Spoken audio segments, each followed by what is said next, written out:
금연을 꼭 해야겠고요. 네. 담배를 혹시라도 피면은. 그다음에 이제 간접 흡연도 사실 안 좋기 때문에 주변 뭐 요즘에는 실내에서 다른 사람이 있는 데서 담배 피는 게 사실 거의 없을 거라고 생각합니다. 근데 네. 어쨌든 그 간접 흡연 포함해서 이제 흡연에 대한 노출을 이제 피하는 게 제일 중요하겠고요.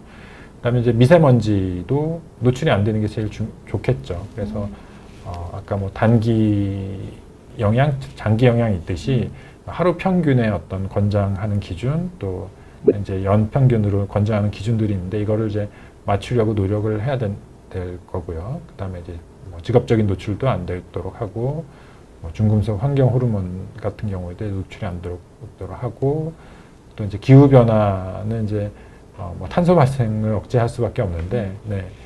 이거는 이제 제가 그래서 이거를 어떤 개인적인 노력으로 할 수 있는 부분하고 이게 뭐 네네. 정책이나 아니면 이제 국가 차원에서 노력을 하는 부분이 있을 수 있겠고 또 이제 국제적인 노력이 필요한 부분들도 있고 그렇습니다. 그래서 이제 환경 그러면은 조금 뭐 어렵거나 민감하다고 느낄 수는 있는데 이게 이제 개인의 생활 습관을 이제 고쳐서 할 수 없는 부분들도 있기 때문에 네, 이제 이런 얘기를 꺼낼 수밖에 없을 것 같고요.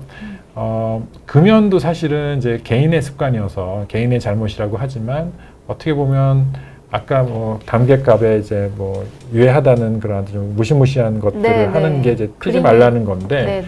그러면은 왜 차라리 법으로 금지하면 안 되나요? 뭐 이런 생각도 해볼 수 있고 또 하나는 이제 뭐 담배 회사에 또 뭐 소송을 거는 경우도 있었잖아요. 담배 회사를 대상으로 해서 그 회사에서 만든 제품 때문에 뭐 폐암도 걸리고 뭐 만성 폐질환도 걸리는 거기 때문에 뭐 이런 내용도 좀 얘기가 될 수 있을 것 같고 또 사실은 담배 피는 문화, 담배 피는 사람들은 이제 같이 모여서 피우기 때문에 이제 네. 그런 문화들이 또 중요한데 뭐 군대라든지 뭐 직장이라든지 담배 피는 그룹에 또 들어가기 위해서 또 담배를 피우는 경우도 있고 그래서 이러한 부분들이 다 같이 좀 고려가 돼야 될 것 같고 특히 미세먼지 같은 경우에는 이제 내가 노력해가지고 미세먼지 수준을 낮추기는 좀 어렵잖아요. 예, 뭐 버스 타고 다니고 뭐 대중교통 이용하는 게 뭐 일종의 노력은 있을 수 있지만 그걸로 할 수 있는 부분이 굉장히 제한이 돼 있고 어떤 나라에서 정책적으로 또는 이제 기업에서 어떤 정책을 펴서 해결할 수 있는 부분이기 때문에 이제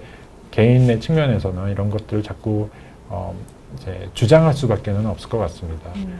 그래서 뭐 교통 관련된 뭐 내용들, 그다음에 이거를 뭐 그러면 전기차를 많이 쓰면은 좋느냐? 그러면 그 지역은 이제 미세먼지 수준이 낮아질 수 있지만 또 이제 전기를 만들기 위해서 또 발전소를 만들어야 되는지 이제 그런 부분들, 또 에너지 정책을 어떻게 할 거냐, 또 공장들에서 나오는 부분을 어떻게 뭐 제어할 거냐. 그래서 옛날보다는 그런 저감 장치나 이제 기술이 많이 발전이 되어서 미세먼지 수준이 이제 계속 떨어지고는 있는데 이런 부분들이 아까 그 WHO에서 제시한 정도 미세먼지가 아예 없는 정도로 그러니까 낮추려면은 계속해서 노력이 필요하고 그러려면은 이렇게 병을 앓으시는 분들, 미세먼지 피해를 받으신 분들이 자꾸 그거를 요청을 하고 요구를 하고 개선을 하도록 자꾸 유도하는 수밖에 없다고 생각하고요. 그런 부분들은 이제 뭐 기후변화도 마찬가지일 겁니다. 기후변화를 위해서 내가 탄소 발생을 억제하기 위해서 노력할 수도 있지만 이런 얼마 전에 뭐 이런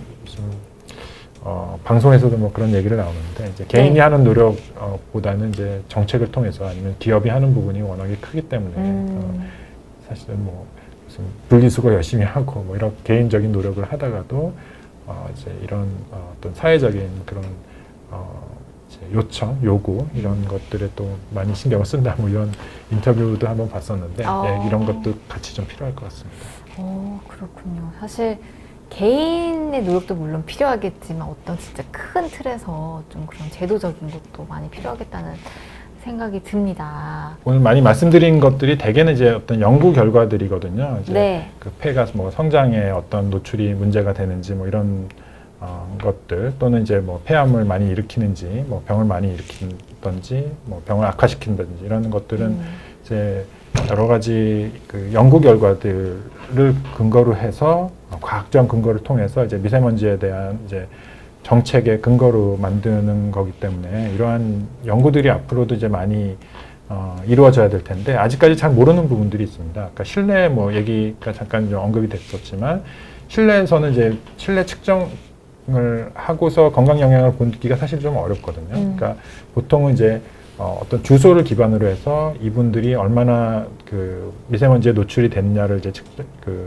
이제 조사를 하고 이 사람들이 그러면은 얼마나 건강에 나쁜가를 이런 식으로 이제 연구를 해서 이제 결과들이 나오는 건데 실내는 이 사람들이 아주 어느 정도 농도에 노출되는지 사실은 집에다가 기계를 갖다 놓고 측정하지 않으면 좀 알기가 어려워서 이런 연구들이 많이 없었는데 지금 이제 그 측정을 좀 수월하게 하는 개인 노출까지도 수월하게 측정하는 그런 기구들이 많이 개발이 돼서 앞으로는 이제 그런 연구 결과들이 나오면 아까 뭐 습도 얼마가 좋은지 또 네. 미세먼지 얼마나 유지하는 게 좋은지 뭐 이런 결과들이 아마 많이 나올 거라고 생각합니다. 그래서 네. 또 어떤 제품들이 또 안 좋은지 이런 결과도 나올 수가 있어서 그런 걸 좀 기다려 볼 수 있는데 어쨌든 이제 큰 원칙에서는 이제 미세먼지를 가능한 좀 피하는 게 좋을 것 같고요.